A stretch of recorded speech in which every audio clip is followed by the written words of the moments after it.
नमस्कार। देश में कोरोना संक्रमण के केस करीब 56,500 पहुंच चुके हैं।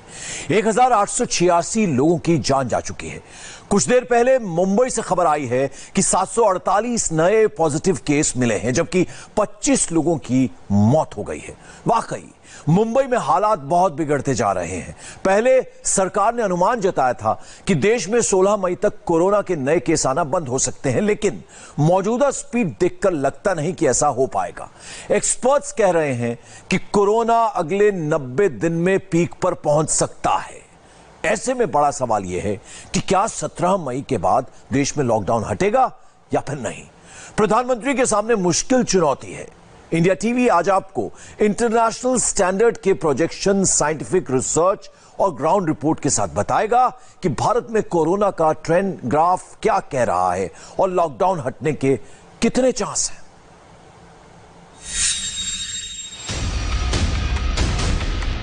17 मई के बाद क्या है मोदी सरकार का एक्शन प्लान।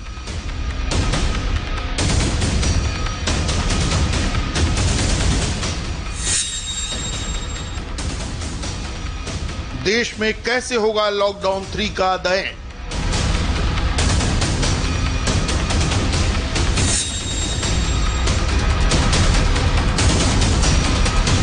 कोरोना कंट्रोल पर मोदी की नेक्स्ट स्ट्रेटजी क्या है।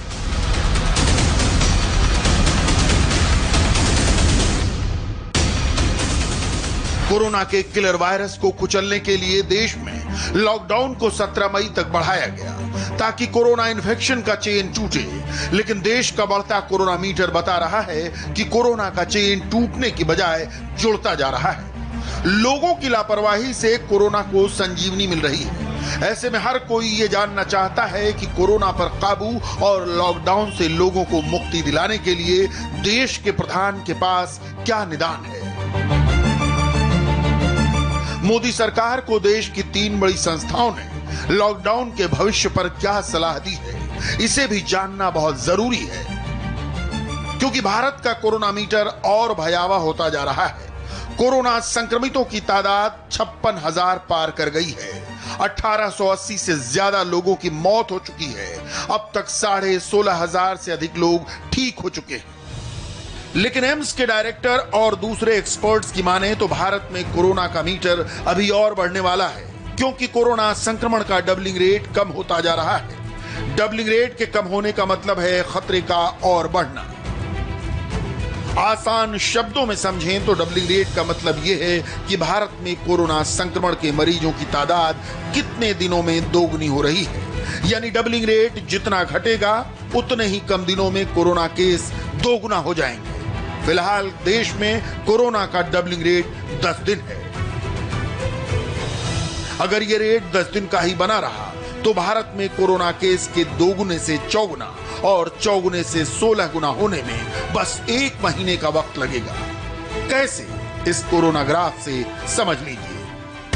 8 मई को देश में कोरोना के टोटल केस 56,000 हैं। 10 दिन के डबलिंग रेट से अगले 10 दिन यानी 18 मई को देश में 1,12,000 केस हो जाएंगे।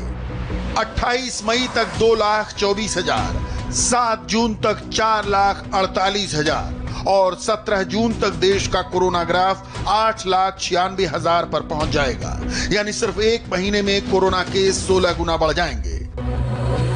यही आंकड़े देश के सबसे बड़े चिकित्सा संस्थान एम्स के डायरेक्टर रणदीप गुलेरिया को भी डरा रहे हैं, क्योंकि इंडिया में कोरोना का डाटा एनालिसिस रेड सायरन बजा रहा है। गुलेरिया की माने तो कोरोना का खतरा अभी और बढ़ने वाला है।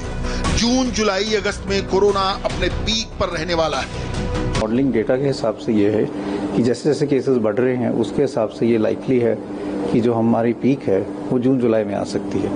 लेकिन इस पे कई और चीज़ें वेरिएबल्स हैं जो टाइम समय से पता चलेगा कि वो कितनी इफेक्टिव हैं। जैसे लॉकडाउन का और असर जो एक्सटेंड हुआ है उसका कितना असर पड़ता है, और क्या जो चीज़ें हैं उसमें क्या इफेक्ट होगा।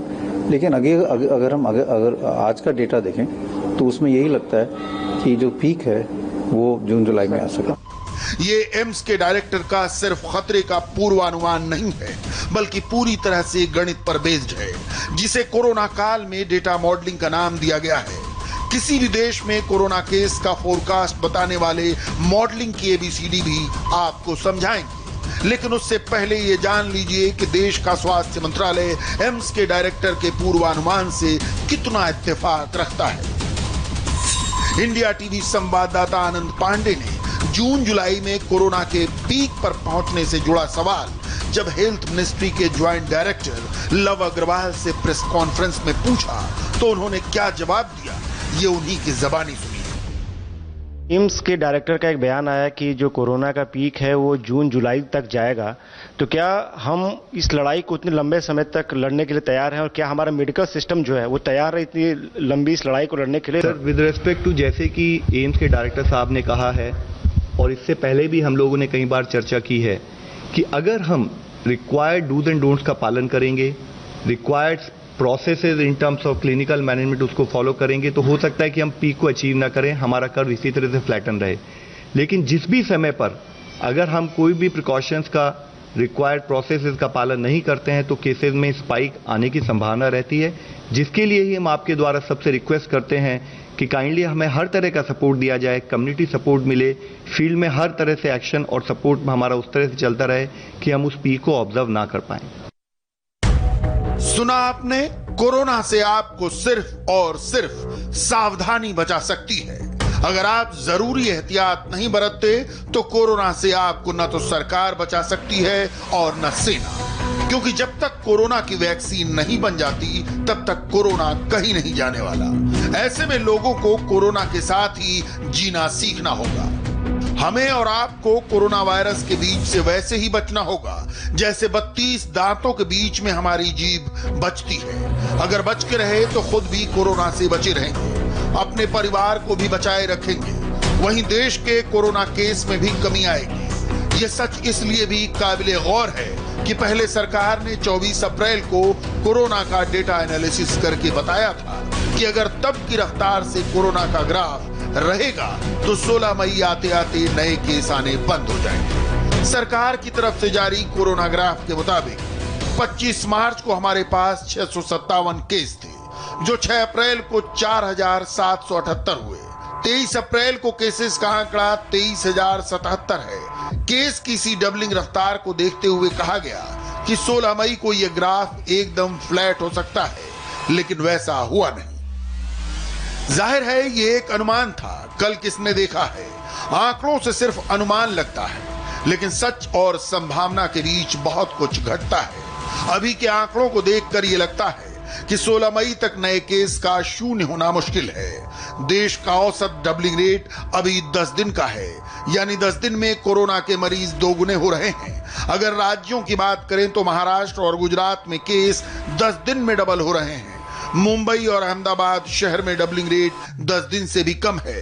दिल्ली में कोरोना का डबलिंग रेट 11.3 है। वहीं यूपी का डबलिंग रेट 12 दिन है। जम्मू कश्मीर में 12.2 दिन में मरीज दोगुने हो रहे हैं।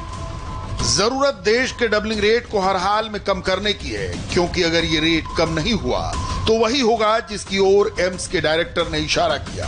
रणदीप गुलेरिया ने जिस मैथमेटिकल डेटा मॉडलिंग को आधार बनाकर अपना प्रेडिक्शन दिया है वो भी समझने की जरूरत है। मॉडलिंग मतलब आज के डेटा का एनालिसिस करके कल का अनुमान बताना। ये मॉडलिंग अमेरिका और यूरोप के डेटा के आधार पर की गई है। इन्फेक्शन रेट और डेथ रेट को देखकर की गई है। अमेरिका में 8 मार्च को कोरोना के 541 केस थे। 8 अप्रैल को मरीजों की संख्या 4,41,000 पहुंच गई, यानी एक महीने में 800 गुना केस बढ़े। 8 मई को अमेरिका में कोरोना संक्रमितों की संख्या करीब 13 लाख पहुंच चुकी है, यानी पिछले एक महीने में करीब 3 गुना केस बढ़े हैं। अगर यही रफ्तार रही और बद से बदतर हालात हुए तो 8 जून तक अमेरिका में करीब 39 लाख केस हो जाएंगे। अमेरिका में मौजूदा ट्रेंड को देखते हुए वहां 2 लाख मौत की भविष्यवाणी की गई है। अमेरिका में डेथ मीटर का ट्रेंड भी जान लीजिए। अमेरिका में 8 मार्च को 22 लोगों की मौत हो चुकी थी। एक महीने बाद 8 अप्रैल को मौत का आंकड़ा 17,691 था, यानी एक महीने में 800 गुना का उछाल। वहीं 8 मई को अमेरिका में कुल मौत की संख्या 76,000 पार कर गई, मतलब एक महीने में करीब 4.5% की बढ़त। इसी रफ्तार को आधार बनाकर अमेरिका में 2 लाख मौत की आशंका जताई जा रही है। एम्स के डायरेक्टर शायद इसी ट्रेंड और कैलकुलेशन से जून जुलाई में कोरोना का पीक टाइम बता रहे हैं। भारत में कोरोना के इन आंकड़ों पर नजर डालिए, आपको कोरोना वायरस का ट्रेंड समझ में आ जाएगा। 8 मार्च को 40 केस थे, 8 अप्रैल को 5,916 केस यानी करीब 150 गुना का उछाल एक महीने में आया। 8 मई को 56,351 केस यानी करीब 10 गुना केस बढ़ गए। अगर मौजूदा रफ्तार से आकलन करें और अगर बुरे से बुरे हालात बने तो 8 जून को कोरोना के संभावित केस 5.5 लाख हो जाएंगे। बदलते दिन के साथ डेटा भी बदल रहा है और इसी के साथ अनुमान भी। पिछले 4 दिन से भारत में रोज 3,000 से ज्यादा कोरोना पॉजिटिव केस आ रहे हैं। 10 दिन पहले तक 1,000 से 1,500 नए मामले रोज सामने आए। इतना ही नहीं, डबलिंग रेट पहले 10 से 11 और 12 तक पहुंचा, जो अब फिर 10 दिन पर आ चुका है। आज जरूरी है कि जब हम रिलैक्सेशन की बात कर रहे हैं, जब हम माइग्रेंट वर्कर्स के रिटर्न आने की बात कर रहे हैं, तो हमें एक बहुत बड़ा चैलेंज हमारे सामने है जो हमें समझना होगा कि we have to also learn to live with the virus. And when we are talking about learning to live with the virus, तो बहुत जरूरी है कि जो वायरस से बचने से संबंधित जो गाइडलाइंस हैं, हम उसको कम्युनिटी में एज ए बिहेवियर चेंज के रूप में लाएं। चैलेंज बहुत बड़ा है। मैं आप लोगों से फिर रिक्वेस्ट करूंगा, हमें सबके सपोर्ट की जरूरत है, मुख्यतः कम्युनिटी सपोर्ट की जरूरत है। सरकार जब एक एफर्ट्स अपने in terms of containment measure कर रही है, तो आज जरूरत है कि कंटेनमेंट जोन के अलावा भी जो अक्रॉस द कंट्री हमारे जो जिले, हमारी पॉपुलेशन फैली है, वहां पर एक बिहेवियरल चेंज के रूप में ये सारी प्रैक्टिसेस इंप्लीमेंट की जाएं। जिस डबलिंग रेट की बात स्वास्थ्य मंत्रालय कर रहा है, वो देश में कैसे घटता बढ़ता रहा उसे भी समझिए। 25 मार्च को लॉकडाउन शुरू हुआ और 5 दिन बाद यानी 30 मार्च को केसेस की संख्या थी 1,251 और डबलिंग रेट 5.2 यानी लगभग 5 दिन में कोरोना केस डबल हो रहे थे। लॉकडाउन के दूसरे हफ्ते ये रफ्तार थोड़ी बढ़ गई। 31 मार्च से 6 अप्रैल के बीच 4,421 केस दर्ज हुए, क्योंकि डबलिंग रेट हो गया 4.2 यानी केस 4 दिन में दूने होने लगे। मगर तीसरे हफ्ते में चौंकाने वाला सुधार आया। 7 से 13 अप्रैल के बीच केस तो हो गए 10,363, मगर डबलिंग रेट 6 हो गया, यानी अब केस 6 दिन में दूने हो रहे थे। 14 से 20 अप्रैल के बीच केस हुए 18,601, जो आपको पिछले हफ्ते के मुकाबले दूने लग सकते हैं, मगर डबलिंग रेट हो गया 8.6 यानी अब केस 6 दिन की बजाय 8 दिन में दूने हो रहे थे। 24 अप्रैल को कोरोना केस 24,000 से ज्यादा थे और डबलिंग रेट था 10 यानी केसेस को डबल होने में 10 दिन लग रहे थे। और अब लॉकडाउन 3 के दौरान 8 मई को कोरोना मरीजों का आंकड़ा 56,000 पार कर चुका है और डबलिंग रेट 10 दिन ही है। यही वजह है कि देश की 3 बड़ी एजेंसियों ने पीएम मोदी से लॉकडाउन 3 को खत्म न करने की सलाह दी, क्योंकि अगर कोरोना के केस इसी रफ्तार से आगे बढ़ते रहे और कोरोना के रेड जोन ऑरेंज में और ऑरेंज जोन ग्रीन में नहीं बदले, तो 17 मई के बाद भी लोगों को लॉकडाउन से पूर्ण मुक्ति नहीं मिलने वाली। देश के स्वास्थ्य मंत्रालय के साथ साथ एम्स और आईसीएमआर यानी इंडियन मेडिकल रिसर्च काउंसिल ने भी सरकार को रिपोर्ट दी है कि अगर लॉकडाउन खत्म किया गया तो हालात और भयावह हो सकते हैं, यानी देश के सभी रेड जोन और ऑरेंज जोन में लॉकडाउन का हटना मुश्किल लग रहा है। इसीलिए 17 मई के बाद भी कोरोना के हॉट स्पॉट सील ही रहने वाले हैं, क्योंकि लॉकडाउन की लक्ष्मण रेखा अगर खत्म हो गई तो घात लगाकर बैठा कोरोना और लोगों को अपना शिकार बना सकता है। इस हफ्ते कोरोना केस में तेजी की एक वजह लोगों की लापरवाही भी है। कई राज्यों से मजदूरों के घर वापसी के दौरान भीड़ जमा होने की तस्वीरें आई हैं। जगह जगह शराब की दुकानें खुली तो लोगों ने सोशल डिस्टेंसिंग का पालन नहीं किया। कई राज्यों ने भी कोरोना केस का सही आंकड़ा नहीं दिया। टेस्टिंग की संख्या बढ़ने से भी कोरोना मरीजों की पहचान तेज हुई है। देश में कोरोना की करंट सिचुएशन बहुत क्रूशल है, हालात डरावने हैं, लेकिन कोरोना युद्ध में मोदी की रणनीति, लॉकडाउन और कोरोना योद्धाओं ने घुसपैठ के दुश्मन को चारों ओर से घेर रखा है। अभी हर 3 में से 1 मरीज रिकवर हो रहा है। देश में रिकवरी रेट 29.3% है। 3.2% मरीज ऑक्सीजन सपोर्ट पर हैं। 4.7% मरीजों को आईसीयू सपोर्ट से संबंधित सेवाएं दी जा रही हैं और 1.1% मरीज वेंटिलेटर सपोर्ट पर हैं। 17 मई के बाद उम्मीद ज्यादा है कि ग्रीन जोन में 90% तक सब कुछ खुल जाए। देश के 216 जिले कोरोना से अब तक अछूते हैं। 42 जिलों में 28 दिनों से कोई केस नहीं आया। 29 जिलों में 21 दिन से, 36 जिलों में 14 दिनों से, जबकि 46 जिलों में पिछले 7 दिन से एक भी नया कोरोना मरीज सामने नहीं आया। इस बीच सरकार ने प्लाज्मा थेरेपी पर स्टडी के लिए 21 अस्पतालों में क्लिनिकल ट्रायल को मंजूरी दे दी है। प्रधानमंत्री के आह्वान पर देश के 130 करोड़ योद्धा 22 मार्च से जंग के मैदान में खड़े हैं, तो नरेंद्र मोदी ने 8 जनवरी से कोरोना के खिलाफ युद्ध शुरू कर दिया था। कोरोना को मात देने के लिए 130 करोड़ हिंदुस्तानियों को एहतियात का चक्रव्यूह रचना होगा। अगर ऐसा नहीं हुआ तो न तो कोरोना से छुटकारा मिलने वाला है और न ही लॉकडाउन से।